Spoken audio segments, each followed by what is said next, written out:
नमस्कार मित्र हो, मी प्रथमेश आणि स्वागत आहे तुमचं आपल्या चॅनलच्या एका नवीन व्हिडिओमध्ये। तर मित्र हो, आता मी आलो आहे आळंदी येथे जे आजान वृक्ष आहे त्या आजान वृक्षाच्या बागेमध्ये आलो आहे। आणि बागेमधील जे काय मी शूट केलं आहे ते तुम्हाला दाखवणार आहे।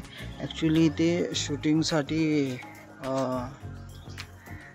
काय बोलतात त्याला परवानगी नाही आहे, आणि जे काय शूट केलं आहे ते तुम्हाला आवडेल आणि तुम्ही पण या ठिकाणी आवर्जून या। खूप असं शांत एरिया आहे आणि इथं आल्यावर खूप असं मनाला मन फ्रेश होतं आहे। तर नक्की तुम्ही या इथे आणि आय होप ही व्हिडिओ तुम्हाला आवडेल। तर सर्वप्रथम तुम्हा सगळ्या भाविकांचे आपल्या चॅनलच्या वतीने आळंदी या चित्रात पुन्हा एकदा स्वागत आहे। तर हा आहे मंदिराच्या बाहेरचा परिसर। तर चला आपण आता आतमध्ये जाऊया।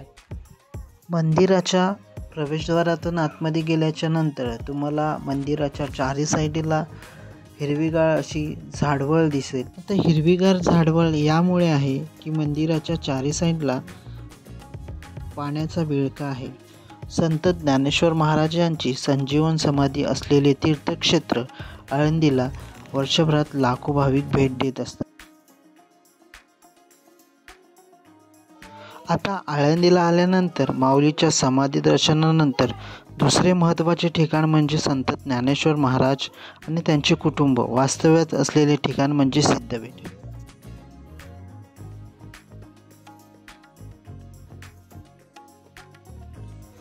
थोडा वेळ पुढे गेल्याच्या नंतर आदिशक्ती मुक्ताईचे जे ताटीचे 11 अभंग आहेत ते आपल्याला पोस्टरद्वारे लावलेले आहेत, ते बघायला मिळतात।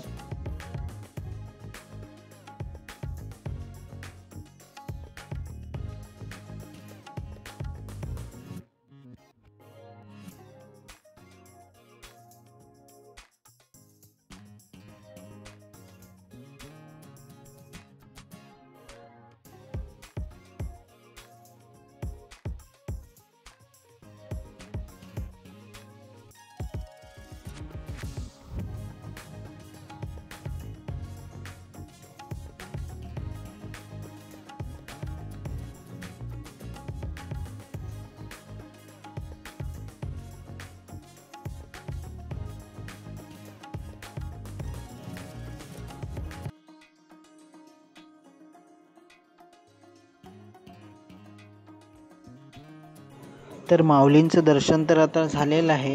तर आपण मंदिराच्या एका साईडला जाऊया जिथे या बागेतील आजान वृक्षाचा जो महिमा लिहून ठेवलेला आहे ते आपण बघण्यासाठी जाऊया। तर हा आहे आजान वृक्षाचा महिमा। जर तुम्हाला हे पूर्णपणे वाचायचं असेल तर तुम्ही हा व्हिडिओ पॉज करून वाचू शकता।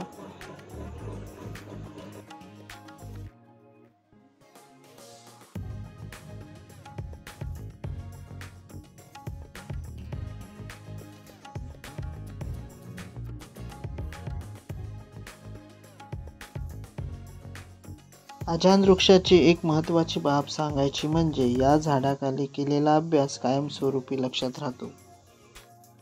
म्हणून असे म्हणतात की आजान वृक्षाची पाने जाणे जो भक्षण करील अनुष्ठान, त्याची साध्य होईल ज्ञान, येथे संशय नाही।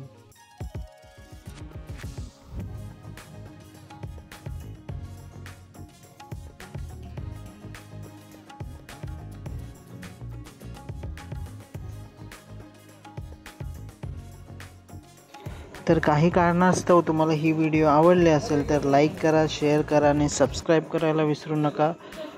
चला भेटूया एका नवीन व्हिडिओमध्ये, तोपर्यंत tata, bye bye, take care.